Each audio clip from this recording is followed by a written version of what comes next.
сұмдық ақпарат. Ассалаумағалейкум, құрметті көрермендер. Қазақстанда және әлемде болып жатқан жаңалықтар алғашқылардың қатарынан білгіңіз келсе, лайк және подписация таңбарын басып, біздің арнамызға жазылуды ұмытпаңыз. Қазақстандық шоу-бизнес жұлдызы Ерке Есмахан желіде жігіті Самат Денкеевпен және ұлымен түскен суретін жариялап, елдің қызу талқысына түсті. Фотоға қатысты пікірлер екіге бөлінеді. Фотода өнер иесі Ерке Есмахан мен оның ғашығы Азамат Денкеевпен ұлы Муслиммен сүрендеп жүргенін көруге болады. Әншінің желідегі жазылушылары бірден қызу талқыға алып, қос ғашықты қызық талқыға сала жарыса жаза кетті.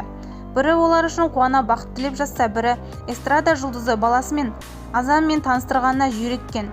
Баласынан 5 жас кіші жігіттің миын улап баласын таныстырып үлгерген бе?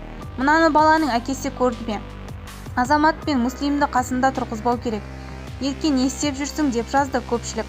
Айта кетейік, Ерке Есмаханның Фортеске жарияланған суреті кассир парақшасында пайда болған. Бізді бақылауды жалғастырыңыз.